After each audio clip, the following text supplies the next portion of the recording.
Bonjour à tous, bienvenue dans Rêverie, le podcast où je vous parle de mes projets de création de marques de vêtements, de friperie et de photographie. Bonne année 2026 et bienvenue dans ce premier épisode du coup de l'année. J'ai décidé de faire un petit récap en gros de mes objectifs de l'année 2026 et de résumer aussi l'année 2025 qui a été riche en émotions sur tous ces projets-là. J'ai réalisé du coup 13 épisodes en 2025. On va essayer de continuer sur cette lancée et de garder un suivi sur ces projets pour voir où est-ce que toute cette aventure de Rêverie nous amène. Tout d'abord, pour faire un petit résumé de Rêverie de cette première année de podcast, je vais rappeler les objectifs que je m'étais fixés quand j'ai lancé ce projet. C'était tout d'abord d'avoir un suivi sur du coup mes projets professionnels, puisque c'était la première année où je commençais vraiment à développer mes projets, de rencontrer d'autres créateurs et voilà, en fait, de documenter tout ça et mon chemin, de voir où est-ce que ça pouvait m'amener.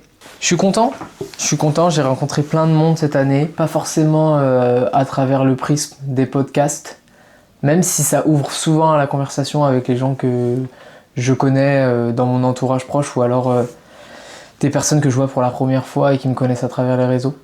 Souvent ils me parlent des podcasts. Je trouve aussi que j'ai plutôt bien réussi à documenter du coup cette année de projet, même si j'ai eu quand même une phase en milieu d'année où j'avais plus du tout le temps de poster des podcasts parce qu'il y avait plein de choses qui se passaient sur mon taf, mon CDI en 35 heures et sur les projets, le projet de marque surtout qui a pris beaucoup d'ampleur et où j'ai délaissé certains trucs dont le podcast. Et donc ouais, 2026, ce que je vais essayer, c'est de rester un peu constant et d'avoir du contenu toutes les 2 semaines sur toute l'année. Même si j'en loupe 1 ou 2 dans l'année, c'est pas très grave, mais qu'au moins ça reflète au mieux l'année que j'ai réalisée sur ces projets pro-là. Ensuite, pour faire un petit récap, je vais les faire point par point. Et je vais commencer par la photographie. 2025, ça aurait été une année qui était pleine de projets photos. Surtout en début d'année, j'avais la niaque de fou, j'avais envie de vraiment être derrière la caméra et de shooter un maximum. Et c'est ce qui m'a permis de rencontrer la première personne importante de l'année, qui est donc Théo, en faisant un shoot avec lui sur sa marque tout simplement. J'ai réalisé aussi beaucoup de photoshoots avec Capharnaüm. Je crois que les 4 premiers photoshoots de la marque lors du premier drop de juin-juillet, c'est moi qui les ai faits avec Luna qui était donc la peintre, avec Luther et Loretta qui sont les musiciens qui font un peu de la techno chantée. J'avais fait quelques shoots avec Sander aussi juste pour qu'on ait un peu de contenu après le drop, parce qu'en fait c'est bien de poster pendant le drop mais après faut tenir entre 2 drops. T'as souvent des périodes de 4-5 mois où faut que tu continues de poster du contenu et c'est ça le plus dur dans le développement d'une marque de vêtements.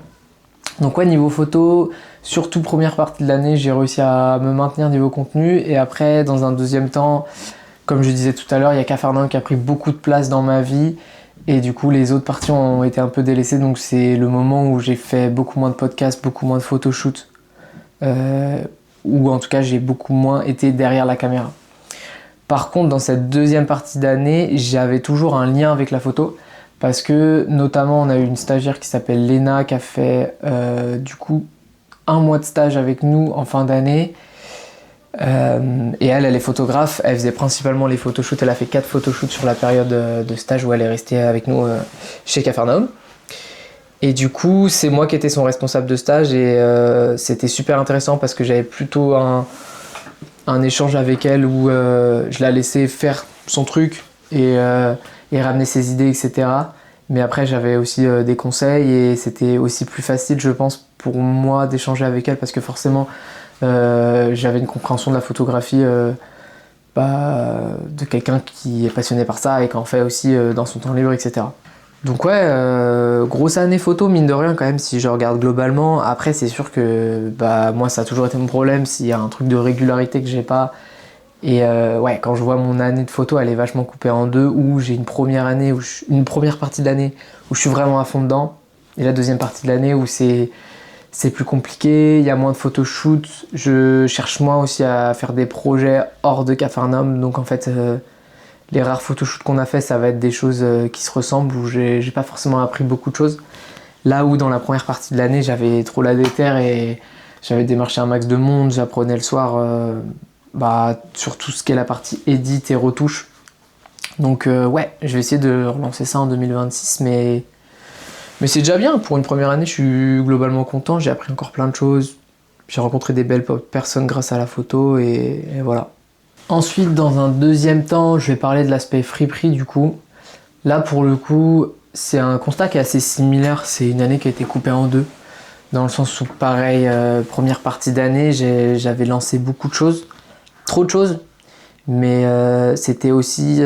j'avais prévu en fait de lancer plein de projets différents et que dans le temps, on fasse le tri. C'est-à-dire que au fil du temps, il y a certaines choses qui ont disparu parce que je me rendais compte que soit j'avais pas le temps et que c'était pas ma priorité, ou alors que par rapport à l'investissement que je mettais dans ce projet-là, ça me rapportait pas assez. C'est le cas notamment du coup de la friperie parce que les premiers mois, donc je suis arrivé à Lyon en mars et j'ai vraiment lancé la fripe sur cette période-là et je faisais énormément de Vinted, énormément d'achats-reventes. Donc j'achetais des produits sur Vinted que je revendais plus cher. J'ai commencé par ça. Après, je me suis rendu compte qu'en termes de temps, c'était une galère pas possible. En plus, ça correspondait pas trop à ce que je voulais mettre en place. Enfin, c'était pas trop ma vision, en fait, de faire de la vente de produits de seconde main. Donc après, j'ai commencé à faire que de l'achat en vide-grenier, que je revendais, pareil, sur mon Vinted en ligne. Mais petit à petit, vers la fin août, j'ai décidé, en fait, je me suis rendu compte que ça me prenait beaucoup de temps. Et que le retour financier n'était pas là et aussi que je prenais pas non plus un plaisir de fou furieux à faire ce truc là parce qu'il n'y avait pas une énorme partie créative, en fait c'est de l'achat-revente, donc forcément il y a quand même quelque chose où tu transmets ta vision de la mode. Moi je m'étais surtout focalisé sur tout ce qui est les vêtements workwear, streetwear, skatewear aussi si on peut appeler ça comme ça, et un peu de vintage, vraiment vintage, des grosses vestes des années 80-90, parce que c'est des trucs qui me faisaient kiffer, mais j'ai trouvé que créativement ça me boostait pas non plus. J'apprenais très peu créativement. Après, en termes de business et comprendre quels produits marchent, ce que les gens ont envie d'acheter, etc., c'était super intéressant. Là-dessus, je regrette rien du tout. Et aussi, ça m'a permis en fait d'explorer une possibilité, de me dire ok, bon bah ça, la friperie, c'est pas pour moi. Genre, ça représente tellement de taf. Maintenant, je sais ce que ça représente. Et il y a des moyens de tricher, il y a des moyens de gagner du temps, etc. Mais moi, par rapport à mes valeurs, c'est pas forcément des choses que je souhaite mettre en place. Donc voilà, je sais que faire de la friperie mon business principal dans ma vie, c'est pas un truc que j'ai envie de mettre en place. Voilà. Par contre, dans un deuxième temps, je me suis quand même servi de ces 6 premiers mois à bosser sur la friperie, à avoir un compte Insta de friperie, à tenir un Vinted régulièrement, etc. Parce que on a réalisé quelques événements à Lyon, donc sur la deuxième partie de l'année, fin août. Je crois que j'en ai un en fin août, et après j'ai 2 gros événements d'une semaine en octobre-novembre. Et du coup, sur ces événements-là, on vendait quand même du vintage. Et le fait d'avoir passé 6 mois à vraiment faire de l'achat-revente, ça m'a permis dans un deuxième temps, lorsqu'il y a eu des gros events, de savoir exactement ce que je pouvais acheter, la quantité qu'il me fallait. Et aussi d'avoir moins peur au fait d'investir parce que je savais que ça allait partir. Et ouais, et en fait, sur ces événements qu'on a fait dans un deuxième temps, en octobre-novembre, à YouFrip, à la station PRH, j'avais acheté beaucoup de vêtements de seconde main sur les vides-greniers, ce qui m'a permis de vendre un maximum et de faire pas mal de bénéfices. Et c'était bien parce que tout ça, ça a directement été réinvesti dans Capharnaüm, dans la marque. Et ça nous aide, franchement ça nous aide parce que la marque c'est pas toujours facile. Il y a des moments où tu vends très bien et des moments où tu vends rien. Ça marche beaucoup au drop, ce qui fait que pendant les drops t'as pas grand chose à vendre, etc. Tenir une marque de vêtements c'est pas simple comme business. Et du coup le fait d'avoir ce revenu atteint assez facilement, parce que je savais ce qu'il fallait choisir comme vêtements et on les revendait aux événements directement, c'était très cool, très cool. Et enfin pour finir, Capharnaüm, quelle année, quelle première année en tant que propriétaire d'une marque de vêtements, de copropriétaire d'une marque de vêtements même. Ça aurait été fou, franchement ça aurait été fou. On a lancé du coup les toutes premières chemises, la bleue et la marron en juin. Ça, c'était les premiers produits. Ensuite, il y a eu tout le développement des cravates made in France qu'on n'a pas vendues parce qu'on n'a pas fait de com dessus. Il y a eu les nouvelles couleurs de chemises qui ont été mises en place vers la fin de l'année. Je crois que ça doit être septembre, octobre, juste avant le drop finalement. Juste avant l'événement à YouFrip. L'événement de YouFrip où vraiment ça c'était une putain de réussite pour la marque. Et les bonnets en fin d'année qui ont mis 3 mois à arriver et qui sont arrivés là il y a 2 semaines, qui sont là, juste sous ma table, vous les voyez pas. Et qui seront en ligne très bientôt, mais du coup un peu en retard parce que la saison d'hiver va bientôt se finir et qu'on va avoir des bonnets en ligne fin janvier. Voilà, les galères classiques d'un propriétaire de marque de vêtements finalement. Donc ouais, grosse année en termes de produits. On a lancé le Insta, là on est à un peu plus de 600 abonnés. Niveau com, on a fait des choses, pas assez à mon goût, ni au goût de Sender. On est complètement d'accord sur ce truc-là. S'il y a un truc qu'il faut améliorer en 2026, c'est la communication. Que dire de plus? Un gros événement réussi du coup, YouFrip, qui a été une belle réussite pour nous, qui nous a permis de vraiment faire du chiffre, de rencontrer nos clients, d'engranger des abonnés, de jouer un peu avec la communauté parce qu'on a fait un jeu concours où on faisait gagner une chemise. Des trucs sympas en vrai, on a fait vraiment des trucs sympas cette année. Je m'étais fait plaisir aussi, j'avais fait une petite communication dans les rues de Lyon qui s'appelait... je sais plus c'était quoi le nom exactement, mais c'était genre en gros on a perdu notre chemise. Genre aidez-nous à retrouver la chemise CAF. Avec du coup des petits QR codes dans la ville qui redirigeaient directement sur le Insta et les gens pouvaient s'abonner et dire j'ai spot votre affiche à tel endroit de la ville, machin. Ça c'était cool. Les nouvelles couleurs, du coup le restock de couleurs des chemises qui a bien marché, qui a bien plu aussi, avec notamment la chemise noire Capharnaüm qui est pas notre best-seller, mais je pense que sur le long terme ça sera notre best-seller parce que c'est celle qu'on vend le plus facile à porter aussi tout simplement. La Bordeaux aussi qui marche très bien. Voilà, là on a fait un restock, on a aussi reçu d'autres chemises qui seront bientôt sorties. Là je vous sors une exclue de fou furieux, voilà, j'étais pas censé l'annoncer mais c'est pas grave, il n'y a pas grand monde qui écoute ce podcast. Donc ce sera que pour les gens assidus on va dire. Donc ouais, plein de bonnes nouvelles pour la marque. Maintenant la question c'est... Sur tous ces projets, il y a eu un peu de tri de fait du coup. Capharnaüm a vraiment pris le pas sur les 2 autres. Même si j'aimerais bien que la photo reste au niveau et que je continue d'apprendre et de me développer dans ce domaine-là parce que je pense que ça pourra toujours me servir et qu'il y a des belles opportunités professionnelles aussi en tant que photographe et que ça fait quand même maintenant 2 ans que je fais de la photographie et que je me développe là-dedans. Donc ouais, faut pas lâcher. Et la friperie qui est vraiment passée au second plan et je suis ok avec ça. J'ai des idées de comment je vais un peu recaler ça sur 2026. Mais du coup Capharnaüm qui a pris vraiment de la place en 2025 et qui sera le projet principal de l'année 2026. Donc voilà pour vous faire un petit récap. Je vais pas pousser plus que ça sur le résumé. Par contre, je vais vous dire un peu mes objectifs de l'année. Ok,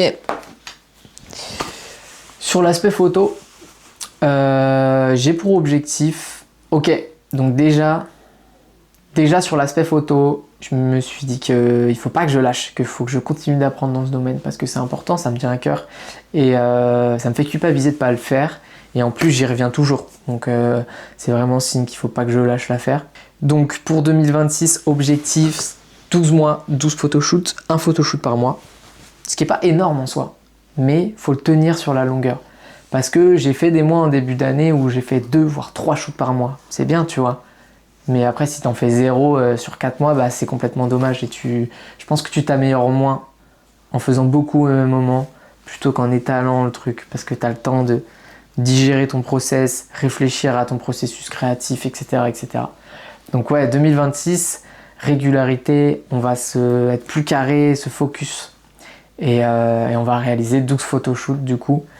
Pour ces 12 photoshoots, forcément, il va y en avoir beaucoup liés à la marque. Capharnaüm évidemment. J'ai fait le premier en janvier déjà là, qui était du coup le photoshoot des bonnets, qui est déjà sorti sur les réseaux, qui était très cool. J'ai acheté un fond rouge et en gros j'ai fait 2 photoshoots, mais je les compte comme un parce que c'est sur le même fond et tout. Et le concept était... En gros les personnes n'étaient pas disponibles au même moment, mais techniquement j'aurais voulu faire en sorte que tout le monde soit au même moment. Ça m'aurait évité de niquer 2 dimanches aussi. Mais voilà, donc j'ai fait un premier photoshoot sur un fond rouge. Parce que moi j'ai mes lumières, du coup maintenant j'ai mon fond et voilà, j'ai fait un concept très simple, donc les premières photos sont déjà sur les réseaux. À la fin de la semaine il y aura toutes les photos du photoshoot sur les réseaux et vous pourrez voir vraiment l'idée que j'avais en tête avant de lancer ce projet. En gros, pour vous parler un peu de ça, parce que je pense que c'est mieux de vous expliquer, j'ai fait des photos vraiment portraits mais très proches.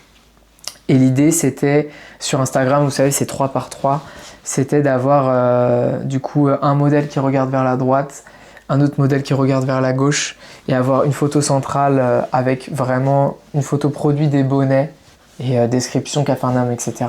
pour que esthétiquement sur le compte Instagram ça fasse un truc qui rende vraiment joli, presque une bannière en fait, comme vous pouvez retrouver des bannières sur les sites internet. Et bah c'était un peu l'objectif. Et aussi d'ailleurs je viens d'y penser, ça permet de faire une délimitation entre 2025 et 2026 puisque du coup ceci étant le premier shoot de l'année, les autres shoots qui suivront seront l'année 2026. Voilà, beaucoup d'explications pour un truc que vous aviez compris évidemment. Mais ouais, donc j'ai fait déjà ce premier photoshoot et là j'en ai d'autres de prévus. J'en ai un prévu en février pour une cover dans la musique. Et d'ailleurs, en parlant de musique, j'aimerais bien faire plus de covers dans la musique en photo. Parce que du coup, ça me permettrait de découvrir un autre monde que la mode, possédant autre chose. J'ai déjà réalisé des edits et quelques photos pour des potes qui font de la techno et tout. Et j'avais trop kiffé en fait. C'était moins de taf parce que j'avais pas besoin de réaliser le shoot et machin. C'était juste un edit des couleurs, etc. Et c'était trop bien. C'était trop bien. J'ai trop aimé. Ça me faisait plaisir de participer à ces trucs-là. D'être un peu la personne en plus et pas d'être à l'origine aussi du projet parce que du coup ça représente moins de travail mais tu fais quand même partie d'un truc qui est intéressant, qui te fait kiffer et tout, donc c'est cool. Voilà, c'est à peu près tout pour la photo, hein. J'ai décidé de me fixer un objectif par thème, c'est déjà bien. Ensuite on verra ce que j'arrive à tenir. Il m'appelle là, il est en bas. Ouais, ça va? Ça va toi? T'es en bas? Ouais. J'arrive dans 2 minutes, je suis en train de faire la conclusion de mon podcast là. Vas-y. Vas-y, je me dépêche. À tout. Ok, deuxième point pour finir rapidos, la friperie. Pour ce qui est de la friperie, je vais arrêter le concept d'achat-revente et tout parce que ça me fait pas kiffer. Par contre, je vais développer des mini-drops créatifs qui seront dispo sur mon compte Garçon Rêveur. Donc si ça vous fait kiffer, suivez bien Garçon Rêveur. Il y aura du contenu de sap et tout qui sera pas lié à Capharnaüm. Forcément, je pense qu'il y aura une vision qui se ressemble un peu parce que du coup, vu que je suis derrière Capharnaüm, il y aura peut-être des choses qui se rejoignent. Mais ouais, j'ai décidé de faire ça parce que du coup, ça me permettra de développer mon processus créatif, d'apprendre, de me remettre à la couture et de me faire kiffer sans avoir de pression financière. L'objectif, c'est juste de sortir des petits projets et de profiter un max en fait, tout simplement. Et enfin, du coup, pour Capharnaüm, là, Capharnaüm, c'est un peu plus pro, un peu plus carré. Financièrement, on a déjà un gros objectif qui est de passer les 20 000 € de chiffre d'affaires en 2026. On a tout structuré les ventes, etc. pour que ce soit carré. Donc maintenant, il n'y a plus qu'à vendre, il n'y a plus qu'à faire du contenu, proposer des produits intéressants, faire un bon storytelling, faire kiffer les gens, vraiment développer une communauté. Et le gros challenge de l'année, ça va être de fédérer autour de Capharnaüm. Mais pour fédérer autour de Capharnaüm, c'est vraiment de créer une identité de marque Capharnaüm. Parce que on a quelques bases. Quand on a lancé le projet, on avait vraiment pour objectif que la marque, ça représente les artistes et qu'elle soit faite pour les artistes. Et je trouve que petit à petit, on a un peu perdu ce truc-là et on communique pas sur ce truc-là, alors qu'en fait, c'est la base, c'est l'origine. Et je veux remettre ça au centre et faire de Capharnaüm une maison d'artistes. Pour que vraiment, genre, quand les gens ils viennent sur le compte Capharnaüm, il y a de la musique, il y a de la peinture, il y a plein de choses différentes en fait. Et voilà, ça c'est mon objectif 2026 pour Capharnaüm. Je regarde si j'ai pas oublié quelque chose dans mes petites notes là. Et ouais, si, tout simplement continuer de faire du contenu qui me fait kiffer, que ce soit un projet hyper intéressant. Il y a Sander, il dit toujours un truc. C'est quand je lui dis putain, il y a du taf sur la marque, il fait mais c'est pas un taf. La marque, c'est que du kiff, c'est que du bonheur. Et je partage cette vision-là, j'aime bien cette vision-là. Et je veux que ça continue de rester un projet qui me fasse kiffer, même si forcément, vu que c'est de plus en plus ambitieux, bah voilà, on commence à réfléchir un peu plus professionnellement, etc. Ça se professionnalise et on fait des trucs carrés. Mais ça n'empêche pas que la base, c'est de se faire kiffer. Donc en 2026, on va continuer de se faire kiffer sur la marque. Et pour moi, à titre perso, sur tous mes projets professionnels, il y a plein de choses qui vont se passer. Voilà, je bosse. En 35 heures, je suis toujours en CDI. Voilà, j'ai plein de choses de prévues aussi sur ce point-là, dont vous aurez sûrement des updates plus tard. Mais ils viendront au moment où ils viendront. Et voilà quoi, c'est tout pour un court premier podcast de l'année. Je vous fais des bisous et je vous donne rendez-vous dans 2 semaines pour de nouvelles aventures. Peace.